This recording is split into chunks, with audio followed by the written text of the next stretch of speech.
Colonel صاحب، ایک عظیم مجاہد کے بیٹے، خود بھی مجاہد ہیں آپ، مگر چیلنجز مختلف ہیں. ہم آپ سے یہ پوچھنا چاہیں گے کہ اس مشن کے دوران آپ کے احساسات، آپ کے جذبات کیا تھے؟ میں سب سے پہلے تو یہ کہوں گا کہ میرے لیے بڑے ہی فخر کی بات ہے کہ میں آج ایک وار ویٹرن کے ساتھ، جو کہ صرف وار ویٹرن نہیں، میری یونٹ کے ہی پرانے سی او ہیں، میں ان کے ساتھ آپ سب کے سامنے اور قوم کے سامنے مجھے آنے کا موقع ملا ہے. اور میں آپ کو یہ بتاؤں کہ ٹھیک 43 سال پہلے 6 ستمبر کو ان کی جنگ تھی، اور 2008 میں ٹھیک 43 سال بعد باجوڑ میں ہم نے باقاعدہ آپریشن جو ہے وہ بھی 6 ستمبر کو ہی شروع کیا تھا. تو آپریشن شروع ہونے سے پہلے ایک رات مجھے بریگیڈ کمانڈر نے کہا، کہتے ہیں کہ بلوچ تم دہشت گردوں کے پریشر میں تو نہیں آگے ایسے چھیڑنے کے لیے؟ مجھے انہوں نے کہا. تو میں نے انہیں اس وقت کہا تھا، میں نے کہا سر کہ میرے پہ میرے والد کا اور پوری قوم کا پریشر ہے. جو 17 جرأت ہے میرے والد گھر بیٹھے، انہیں میں نے بتا دیا ہے کہ صبح حملہ ہم نے کرنا ہے. تو وہ بھی دیکھیں گے، قوم بھی دیکھے گی، ہم لڑیں گے ٹھیک، باقی جو خدا کی ذات کو منظور ہوا. تو ہم نے لڑ کے گھیرا توڑ کے، اور ہم لوگ پھر 7 گھنٹے کی لڑائی کے بعد تقریباً وہاں سے نکلے. اور پھر خدا کے فضل سے ہم نے نہ صرف وہ جگہ قبضہ کی، بلکہ رات کو انہوں نے ہمیں مٹولہ سیٹ کے اوپر پیغام دیا تھا دہشت گردوں نے کہ ہم آپ کو یہیں پہ دفن کریں گے. اگلے دن صبح ہم نے وہ جگہ بھی لی، اور پھر اور بھی مزید ہم نے ایڈوانس کیا.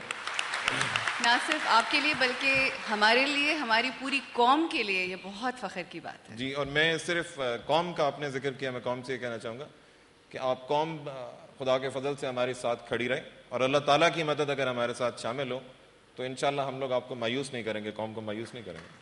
بہت شکریہ. ریئر ایڈمرل سید احمد باقر نے 10 جون 1964 کو پاکستان نیوی میں شمولیت اختیار کی اور 1 جون 1968 کو بطور سب لیفٹیننٹ کمیشن حاصل کیا. آپ نے پی این ایس تیمور کے executive officer, director P N tactical school اور پی این ایس شاہجہاں کے کمانڈنگ آفیسر کی ذمہ داریاں سر انجام دیں. اس کے علاوہ آپ principal secretary to chief of the naval staff, assistant chief of the naval staff training, commander 18 destroyer squadron, directing staff national defence university, commander Karachi اور deputy chief of the naval staff training and personnel کے عہدوں پر بھی فائز رہے. سر، محاذ اور جو challenge جس کا آپ کو سامنا تھا اور جس آپریشن اور جس حوالے سے آپ مامور تھے، اس کے بارے میں آپ کیا کہیں گے؟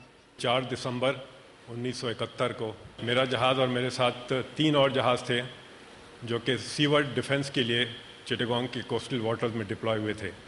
اور ہمارا مشن یہ تھا کہ جو ایئر کرافٹ کیریئر سے اٹیکس آتے ہیں شور انسٹالیشن پر، ان کے اگینسٹ کچھ پروٹیکشن پرووائڈ کر سکیں، کیونکہ ہم لوگ کے پاس صرف اینٹی ایئر کرافٹ گنز تھیں.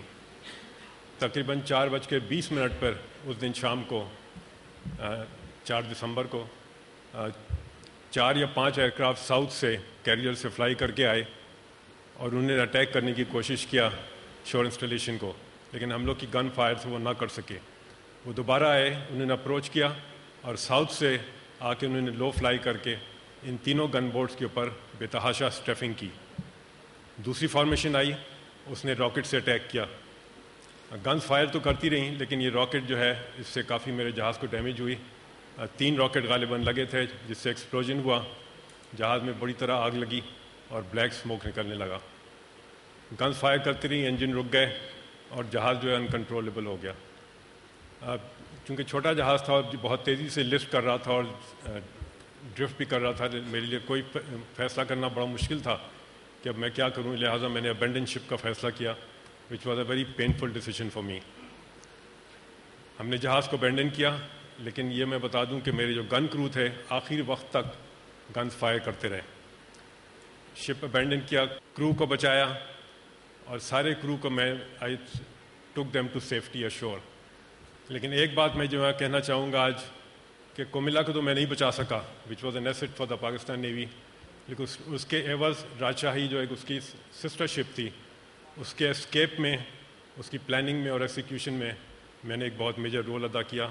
اور اللہ کا شکر ہے کہ 17 کی رات کو we sailed from Chittagong through the mined waters, broke the blockade of India and arrived Penang on the 21 of December. وہاں سے جہاز کو کراچی لایا گیا، اور ماشاءاللہ آج اس جہاز کی عمر 43 سال ہے، and it is still a unit of Pakistan Navy. سر آپ سلامت رہیے. تھینک یو سو مچ سر, بہت بہت شکریہ. اسکواڈرن لیڈر غنی اکبر نے 1961 میں ایئر فورس میں کمیشن حاصل کیا. ستمبر 1965 میں انڈین فورسز واگا کے راستے لاہور داخل ہونا چاہتی تھی. اسکواڈرن لیڈر نے واگا کے محاذ پر ان پر حملہ کر کے پسپائی پر مجبور کیا اور اس کے ساتھ ہی پٹھان کوٹ کے ایئر بیس پر کھڑے انڈین ایئر فورس کے 2 جہاز تباہ کر دیے. اس کے بعد انہوں نے سری نگر ایئرپورٹ پر حملہ کر کے دشمن کے 3 جہاز تباہ کر دیے اور ایئرپورٹ کو بھی ناکارہ بنا دیا. سامبا اور جموں میں انڈین آرمی کے مین سپلائی اسٹیشن پر بھی حملہ کیا. انہوں نے دشمن کے ٹینک بھی تباہ کیے. ان کی بہادری کے اعتراف میں انہیں ستارہ جرت عطا کیا گیا. اس جنگ کے بارے میں ہم نے بہت سنا, بارہا سنا, مگر ہم چاہیں گے کہ آپ کی داستان آج ہم آپ کی زبانی سنیں. ستمبر 1965 میں پشاور 19 اسکواڈرن میں تھا اور میرا squadron commander squadron leader Syed Sajjad Haider تھے. ہماری اسکواڈرن 19 کو ایک ٹارگٹ ملا, the famous Pathankot strike. 5:04 پہ جب ہم نے پل اپ کیا ہے تو ہمارے لیفٹ سائڈ پہ 2-2.5 میل کے فاصلے پہ رن وے اور سارے جہاز بکھرے پڑے تھے. حیدر صاحب سے لیٹس گیٹ دیم بوائز, جس طرح پلان کیا تھا 4 اور 4 اٹیک میں آئے. سیکنڈوں کے اندر ہر جگہ سے آگ کے شعلے بھڑکتے رہے.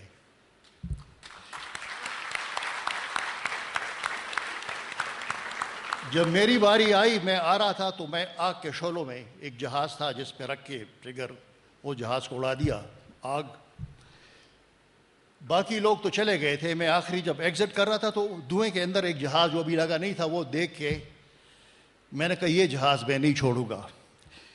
ہمیں بریفنگ تھی کہ صرف ایک اٹیک کرنا ہے, باقی ہمارے پاس پشاور کے لیے فیول نہیں بچتا تھا. تو میں نے کہا کہ I am polling for another attack, جس کے اوپر میرے لیڈر نے اور طواب صاحب سے اوپر کا نمبر 8 ایگزٹ. بہرحال میں نے وہ ڈسریگارڈ کیا. اسی پہ نظریں جو جمائے ہوئے بڑا ٹائٹ اٹیک کر کے آیا اور اس کو بھی میں نے اڑا دیا.